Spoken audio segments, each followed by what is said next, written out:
Diga aí, pessoal, tudo certo? Bem-vindos e bem-vindas ao Etc., o podcast que traz para você a visão jurídica da notícia. Nos últimos meses, nós acompanhamos na mídia uma série de notícias sobre empresas em crise. Empresas de todos os tamanhos, de todos os segmentos, e algumas delas tiveram que recorrer a pedidos de recuperação judicial e outras acabaram entrando em falência. Nesse cenário, nós convidamos Diego Ressurreição, um especialista em gestão de crises, para conversar um pouco com vocês sobre como identificar uma crise na sua empresa, o que fazer quando essa crise se instala e, principalmente, como sair dessa. Mas antes de trazer o nosso convidado para o assunto, vou dar um tempinho para vocês curtirem o nosso vídeo, se inscreverem no canal para não perder os próximos episódios do nosso podcast.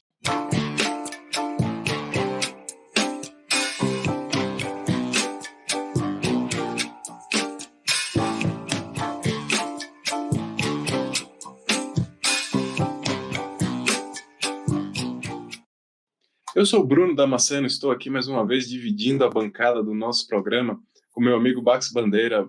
Bom dia, Max, tudo bem? Bom dia, meus caros. Bom dia, Bruno. Bom dia, Diego. Bom dia, Diego, tudo bem?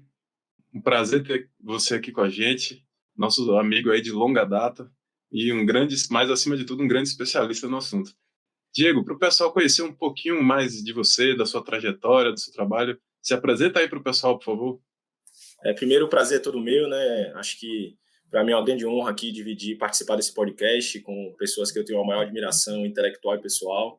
Em relação a mim, eu costumo dizer que eu sou lixeiro, né?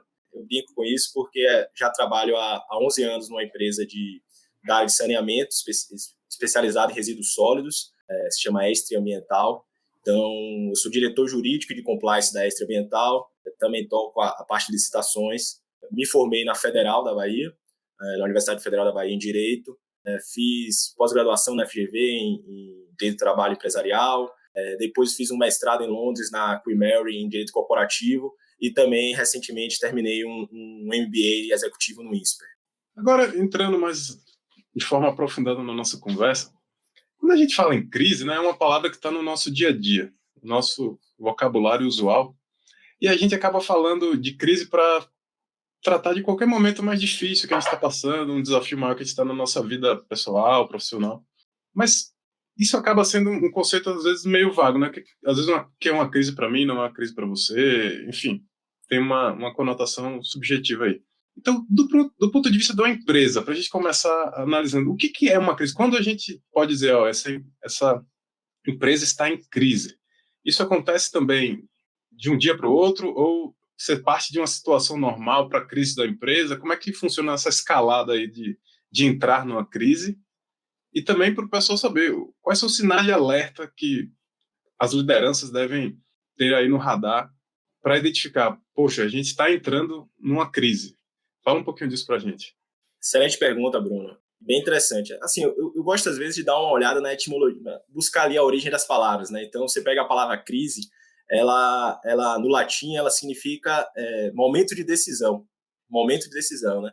E a gente vai observar aqui no nosso bate-papo que em toda crise o processo de tomada de decisão é bem relevante, são momentos cruciais e que tem bastante pertinência com ir para uma crise, a qualidade dessa decisão. Então, se você traz a classificação técnica de crise, é um evento imprevisível, um evento totalmente fora da curva, um evento de instabilidade muito grande, crítico, que pode atrapalhar a continuidade da vida empresarial da empresa, né?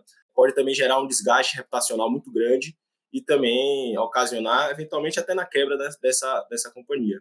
Geralmente, quando vai escalar para uma crise, é algo gradual, né? Você tem ali problemas do dia a dia, problemas corriqueiros, como você bem mencionou, que podem te ajudar a identificar ali precocemente uma crise.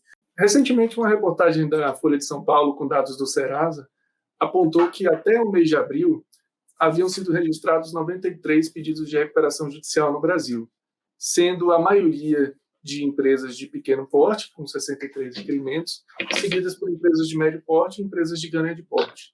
Apesar disso, a gente sabe que, em quantidade de passivos, as empresas de grande porte representam grande parte do volume de créditos em recuperação judicial, de créditos estressados aqui no país. Assim, só para lembrar de empresas do dia a dia que estão em recuperação judicial, a gente pode pensar em, por exemplo, o Oi, que saiu rapidamente da recuperação e logo depois voltou. Fez a segunda. Ou até mesmo a Lojas Americanas, que também recentemente identificou certos problemas contábeis e viu que saiu de uma situação que aparentemente confortável para uma situação pré-falimentar. Uma cena emblemática foi da Livraria Cultura, dos pessoal retirando os livros da livraria ali do Conjunto Nacional, né? Perfeito, exatamente. A gente vê no dia a dia que há várias empresas que a gente convive que estão em crise. E o interesse, basicamente, da recuperação judicial é exatamente tentar, de alguma forma, viabilizar a sobrevivência da empresa, né? Mas, diante disso, eu queria perguntar para você o seguinte: uma vez que você tem uma crise numa empresa, como é que a gente deve proceder? Existe um roteiro, existe um protocolo a ser seguido? O que deve ser feito e o que não deve ser feito nesses casos? E quais são os mecanismos aí jurídicos e econômicos que a gente pode utilizar para salvar essa empresa e trazer ela de volta para a economia, considerando a importância que as empresas, em geral, têm na vida das pessoas, sejam os consumidores, os trabalhadores, os acionistas? Excelente pergunta, Max. Cada crise é peculiar, cada crise tem seu jeito, mas você consegue, de certa forma, criar ali um roteiro, um protocolo. Você treina ali seus colaboradores primeiro, antes que a crise aconteça, para identificar quando existe uma crise. Você faz um treinamento ali prévio, acho que é super importante. É importante também você ter um comitê de crise. Então, identificado ali que está em crise, você tem um comitê de crise. Ali eu recomendo assim que o comitê de crise seja formado por membros do C-Level ali, o pessoal ali, CFO, CEO, o próprio diretor jurídico. É importante alguém da área de gente, de RH, né? Isso é importante. A área de comunicação, que é uma área essencial em crises, e especialistas. E aí ter especialistas naquele comitê de crise. Então, instaurada a crise, foi identificada, houve a comunicação interna em relação a essa crise, o comitê foi instaurado, o comitê de crise ali já está delimitado. Você passa a ter o entendimento inicial do que se trata a crise, saber o que se trata aquela crise, né? Para, na sequência, você entender quais são as medidas emergenciais, porque, às vezes, a depender da crise, você tem que fazer algumas medidas emergenciais, até porque tem alguns prazos que são legais, você tem regulação ali em relação a quando acontece aquela crise. Teve um entendimento mais profundo em relação à crise, você começa a traçar o plano de ação, fazer a estratégia de como você vai lidar com aquela crise, a comunicação também, centralizada ali no comitê de crise, como você vai lidar, e aí passa a implementar esse plano de ação, e depois, de certa forma, você vai ter um plano de recuperação pós-crise, né? Então, você passa por um caminho que você precisa necessariamente passar, e aí nesse caminho você faz alguns ajustes a depender de como for sua crise. Pegando um gancho aí na pergunta do Max, para os problemas usuais, você tem protocolos, você tem rotinas a serem seguidas dentro da empresa, mas às vezes o problema que gera crise é algo que acontece de muito extraordinário, algo que sai muito da matriz assim, do que você está no seu dia a dia. Por exemplo, a gente lembra de um caso, por exemplo, do Carrefour, que um homem negro foi espancado e morto lá no estacionamento do Carrefour em Porto Alegre. Como lidar com um caso assim que é absolutamente fora da caixinha, digamos assim, algo que você não espera, que está muito fora do que você programou, do que você previu no seu protocolo? É interessante essa sua pergunta por dois motivos. Primeiro, é lamentável o que aconteceu no Carrefour, acho que isso ninguém duvida. E eu tive uma reunião essa semana de um painel que eu vou apresentar. Estava a diretora de compliance do Carrefour e ela comentou esse caso. Ela falou que não tinha como imaginar que aquilo ali pudesse acontecer, né? Então, não estava ali na matriz de risco deles, aquilo. Então, eles tiveram que, de certa forma, esgotar ali, diante daquela crise, esgotar todas as possibilidades que que seriam necessárias ali, todas as medidas que seriam necessárias para lidar com aquela crise. Então, você vai aí você lista ali quais são as frentes que você vai ter que lidar, que você vai ter que orquestrar, né? Você acaba sendo uma orquestra, vai ter que orquestrar várias frentes, autoridades e tal, e aí traça os planos, aí dentro desse comitê de crise você começa a traçar os planos para poder lidar. Eu acho, assim, isso aqui é uma opinião minha, eu acho que no caso do Carrefour, aí, sem fazer qualquer crítica, que você tem métodos acessórios para poder evitar que situações como essa aconteçam. E aí dentro, assim, acho que acabei não respondendo o final da pergunta do Max, que é a questão o que fazer e o que não fazer quando a crise acontece, né? São os do's e os don'ts, né?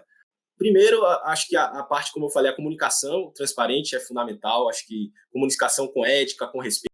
Identificar depois as causas, né, as lições aprendidas, para que isso não volte a se repetir. é você não destruir documentos, não destruir provas, filmagens, enfim, e-mails. Se você não tem certeza da sua resposta, do que está sendo perguntado para você, não responda. É melhor nesse momento você recuar um pouco, entender e depois voltar com uma resposta mais estruturada do que você responder algo sem certeza, que pode não estar ali alinhado com o que de fato aconteceu e gerar e agravar a sua crise, né? E, por fim, acho que nunca subestime uma crise. Nunca subestime uma crise. Acho que isso aí é primordial. É preciso ter humildade quando você está diante de uma crise para entender que aquilo ali pode ser muito maior do que você imagina e você não sabe, hoje em dia, quais são os desdobramentos. Pode ter N desdobramentos, principalmente com redes sociais, mídias, enfim. É preciso ter muito cuidado. Você tocou um pouco no assunto que a gente vai da próxima pergunta, que é o seguinte: quando uma crise dessa se instala, muitas vezes ela abala a imagem da empresa, né? E hoje em dia, em tempos aí de redes sociais, isso se espalha muito rápido e pode ter repercussões inimagináveis. Nesse contexto de gestão de crise, como você já comentou, a comunicação é um tema essencial, a transparência é um tema essencial. Mas nesse momento, como você se comunica ao público? Você mencionou agora, olha, quando você não tem certeza, você recua, mas você tem que ser transparente. Então, existe essa dúvida, às vezes é melhor optar pelo silêncio, às vezes é melhor ser muito transparente. E também, como tratar aqueles stakeholders mais frágeis? Como se comunicar com os consumidores, os trabalhadores nesse momento de crise, que imagino que são pessoas que, além de ter muito interesse no que está acontecendo, tem muita coisa em jogo, né? O trabalhador tem o emprego dele, enfim. Comunicação é um negócio interessante, né? E hoje em dia, mais do que nunca, a gente tem aí o tribunal das redes sociais, né? Que é implacável, né? Basta uma faíscazinha ali que você pode ter uma repercussão inimaginável. Então, qualquer coisinha que antigamente a gente achava que não poderia chegar ao conhecimento do global, hoje esquece, porque pode chegar. Dentro dessa perspectiva, eu acho que é preciso ter uma comunicação proativa, uma comunicação, como eu falei, sóbria, uma comunicação pautada no respeito.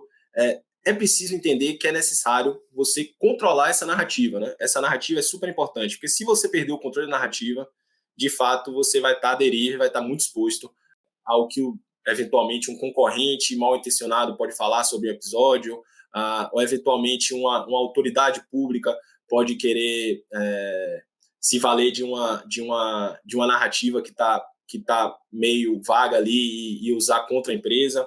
É preciso ter muito cuidado nessa comunicação, justamente para não ter essa perda de controle da narrativa.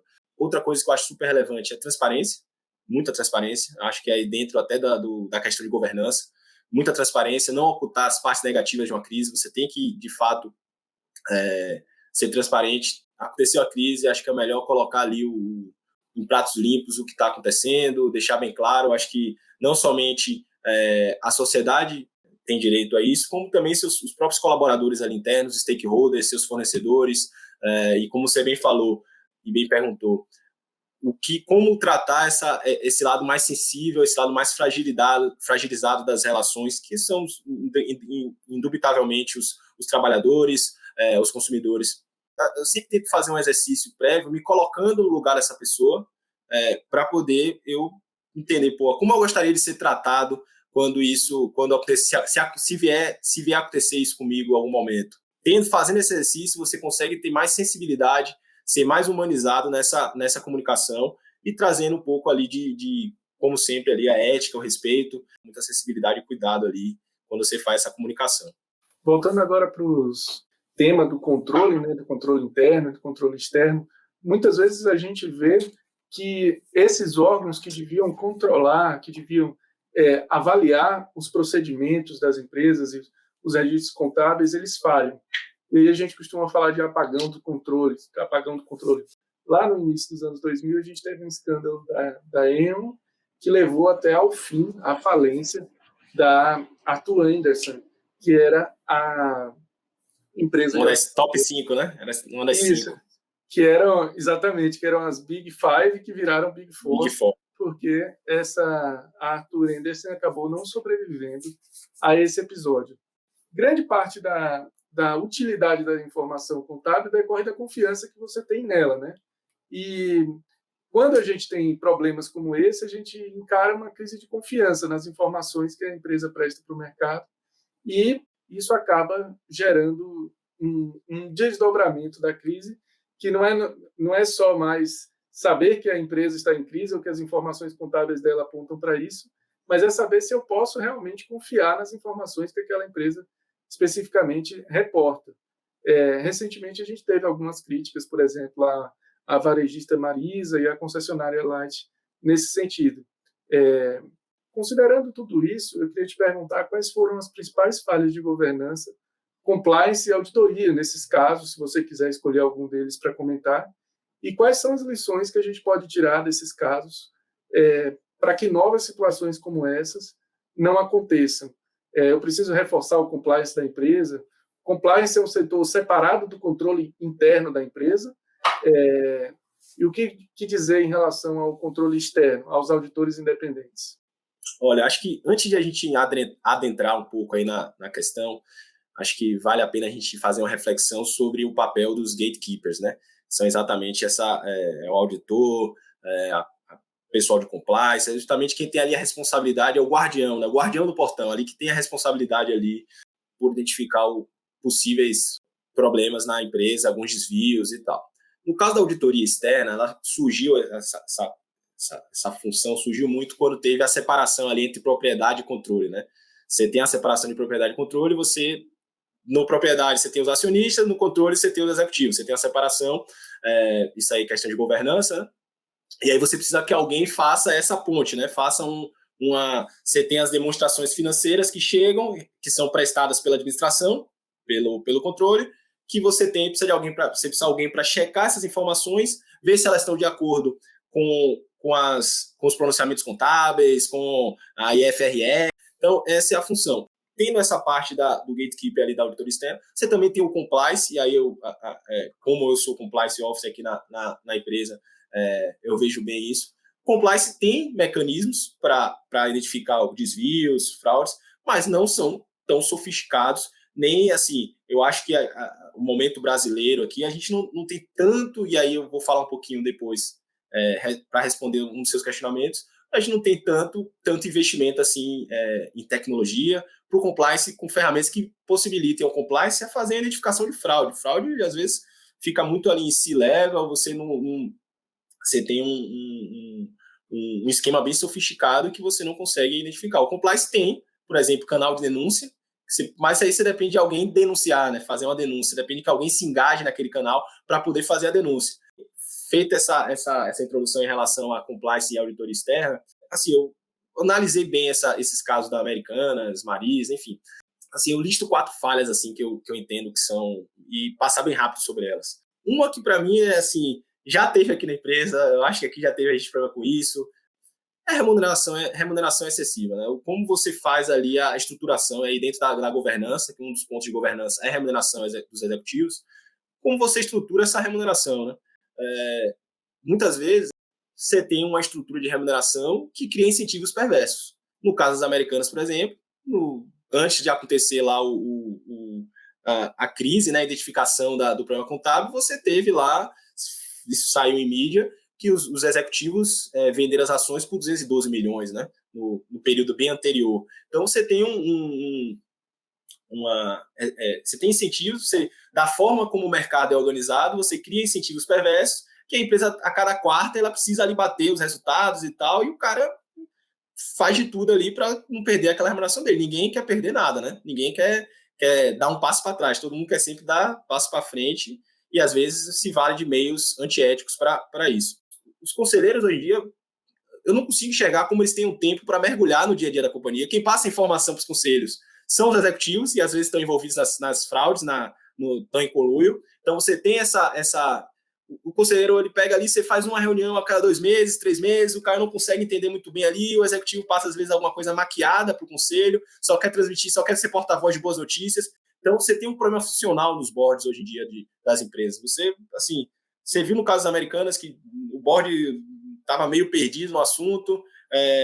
Você tem, por exemplo, no caso da Marisa, que é uma empresa meio familiar, você demorou para ter uma profissionalização ali da gestão da Marisa, então você tinha ali muita família tocando, e às vezes quando é familiar você tem menos suscetibilidade para mudanças drásticas, enfim, tem também a parte de governança não fica tão azeitada, então você tem essa parte dos boards, é preciso ter conselheiros independentes nos boards, mas também tem um conhecimento, tem um know-how em relação àquele negócio que eles estão aconselhando, que eles têm uma função ali preponderante, super importante, dentro da teoria da agência, de pedir ali que o conselho é alonga-manos dos acionistas. Então, quando você exigir que o investidor que tem uma participação mínima esteja ali no dia a dia, isso ali seria muito custoso. Então, por isso que existem os boards ali para poder fiscalizar ali meio que a atuação dos executivos e orientar também, de certa forma. Um terceiro ponto de falha, e aí eu acho que para todos, é a transparência. Acho que não foram transparentes, em relação independentemente de se depois apurar a responsabilidade, mas não ficou tão transparente. Você viu que a questão do risco sacado, ninguém não ficou muito tempo tentando explicar direito, então não estava transparente aquilo ali.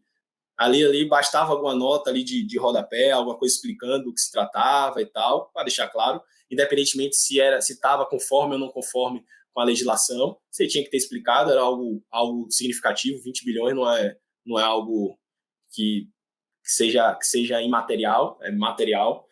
E, por fim, acho que eu comentei a questão de profissionalização da administração. Acho que no caso muito das americanas, da Marisa, você você demorou para profissionalizar e talvez por demorar para profissionalizar, demorou-se para tomar atitudes em relação o Titanic estava ali afundando, né? Você não tomou medidas para melhorar, para reestruturar financeiramente ali a Marisas. Eu vi que foram 4, 5 anos, 6 anos de prejuízo consecutivos. Você tinha que ter tomado uma medida de reestruturação ali mais amarga, mas que funcionasse até para preservar os empregos, né? Perfeito. A gente falou sobre como identificar sinais de crise, o que fazer quando a crise está instalada. Agora, mas para tratar um pouquinho do pós, né, dessa saída da crise, depois que a crise já passou, a empresa sobreviveu, né, às vezes a duras penas, mas sobrevive, né, a um custo elevado, mas sobrevive. E aí a gente escuta falar muito, principalmente acho que da pandemia para cá, em resiliência organizacional. Esse termo a gente vem escutando muito na mídia, que seria basicamente a capacidade adaptativa da organização, né? Para que ela justamente não venha a desaparecer nesses momentos de crise.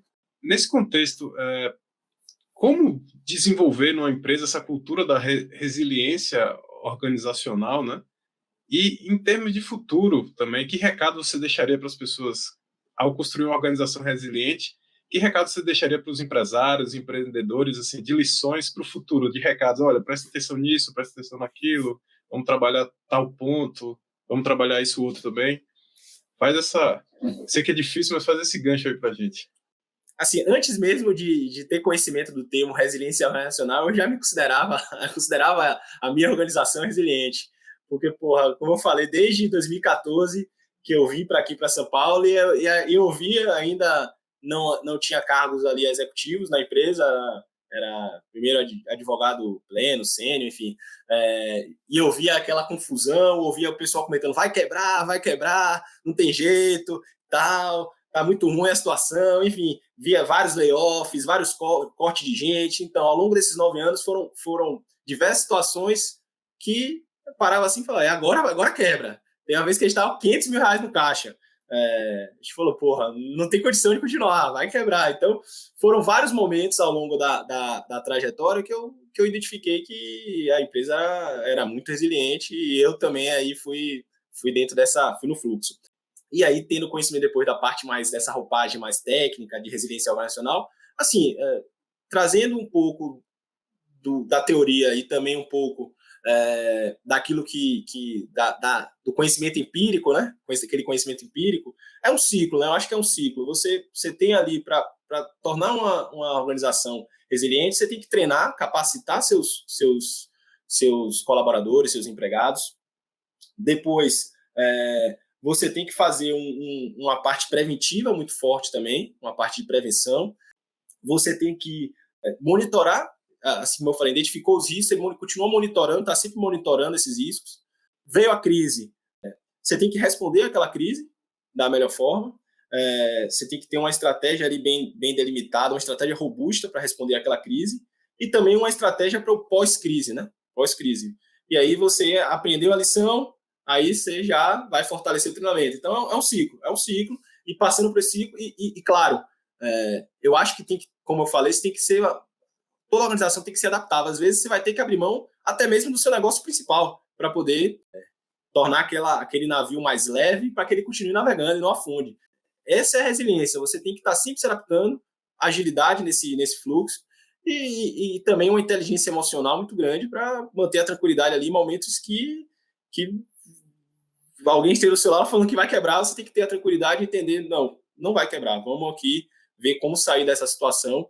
No meu caso, por exemplo, a gente tem 4 mil colaboradores, 4 mil empregados. Você tem responsabilidade por aqueles 4 mil empregados. Será que você está analisando tudo da melhor forma?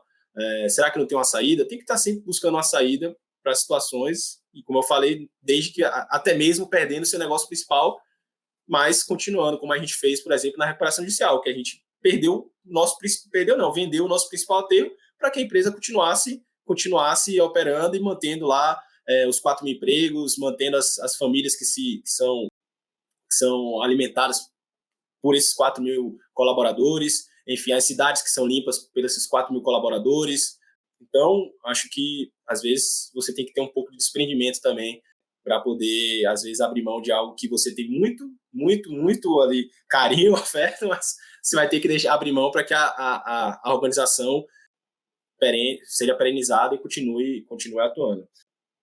E aí eu acho que no cenário de resiliência organizacional, são 3 aspectos que eu acho que é essa questão da liderança ágil, precisa ter agilidade, uma governança robusta. Eu acho que muita coisa que eu aprendi é que governança é essencial para que você passe por crises e você tenha ali uma estrutura que balance, mas não caia, né?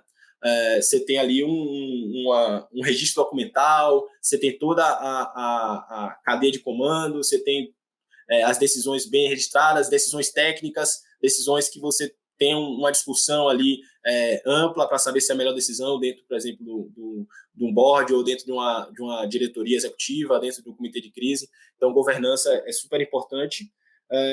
E essa adaptabilidade que eu falei, você às vezes vai precisar mudar ali seu core business para poder lidar com a crise e passar por ela.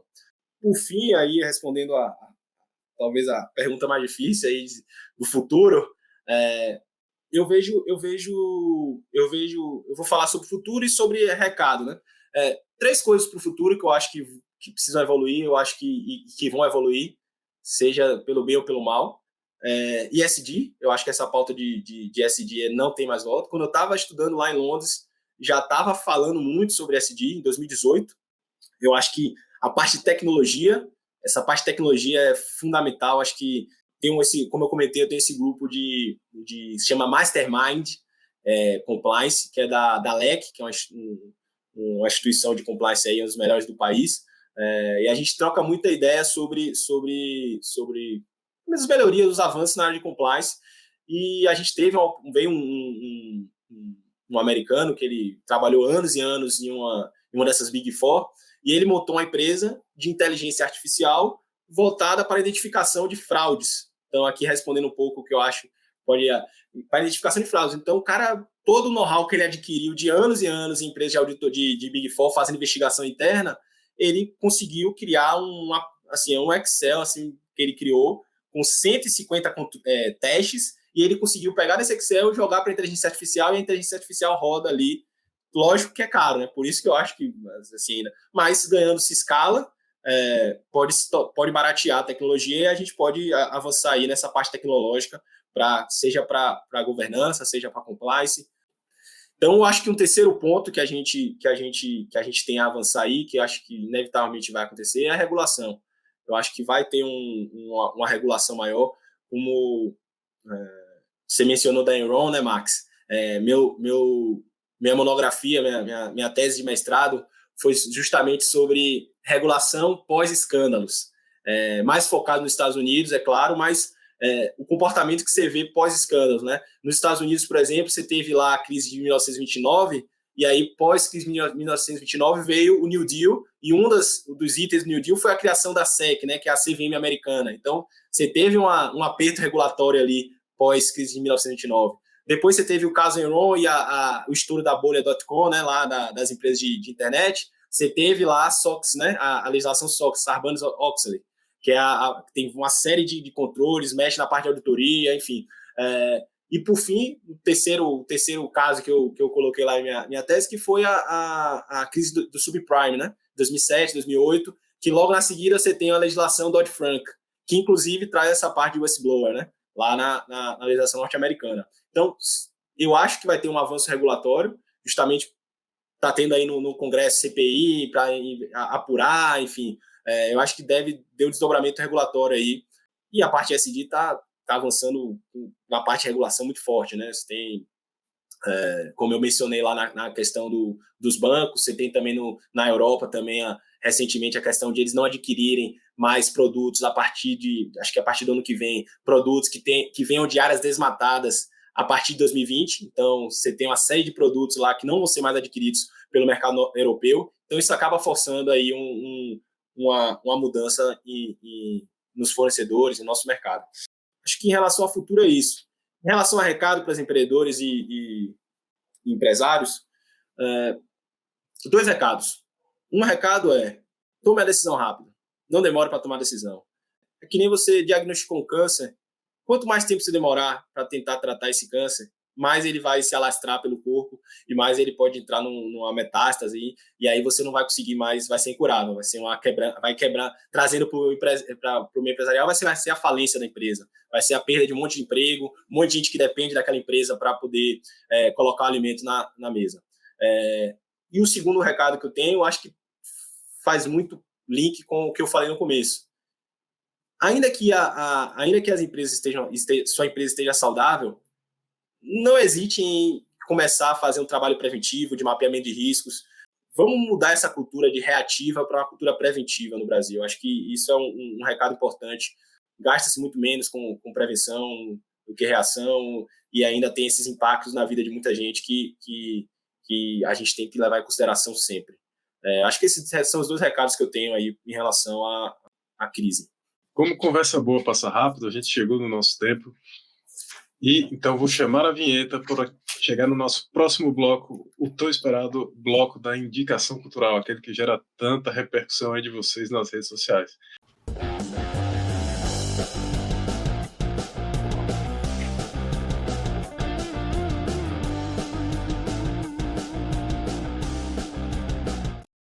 Como já é tradição aqui, nossos episódios vão ao ar às sextas-feiras, no final da tarde, às 16 horas. Então, já naquele clima de aquecimento para o final de semana, que a gente pede sempre a gentileza dos nossos convidados de fazer uma indicação cultural. Pode ficar, Diego, tranquilo, o palco é seu, tem toda a liberdade para indicar aquilo que você acha que que você gosta e que o pessoal pode gostar de fazer também para descomprimir um pouquinho aí no final de semana. Vou dar 3 indicações. A primeira é algo assim que eu convivo no mundo corporativo há algum tempo, e vejo muita discussão sobre políticas afirmativas, a questão da meritocracia e tal. Eu vejo o quanto de negros na liderança, quanto é pouco que a gente tem. A gente precisa evoluir muito nisso, é muito pouco que a gente tem de negro. Então, para quem duvida dessa questão da importância de políticas afirmativas, eu trago uma indicação de livro, que é a trilogia lá do Laurentino Gomes, Escravidão. É uma trilogia, você leu aquilo ali, você entende. Se a pessoa ler aquilo ali e não entender que é necessário política afirmativa, essa pessoa realmente não tem senso. Minha segunda indicação é ir mais para ambiente de crise corporativa, que é uma série fantástica da HBO, que se chama Succession, que é Sucessão, né? Que é uma família que tem bastante confusão. Eles são bilionários e donos de um conglomerado de mídia e entretenimento, e aí tem uma briga sucessória ali para quem vai suceder o pai, o Logan, né? Então você tem muita... São quatro temporadas, tem muita discussão ali, muita briga, muita crise. Então acho que, já que a gente falou sobre crise hoje, acho que vale a pena curtir. Terminou agora a temporada, terminou agora a série, foi o último episódio no último domingo. Succession é campeão de indicações aqui, a terceira vez que foi indicado. Eu acho que a HBO tem que começar a patrocinar o nosso canal. Pois é.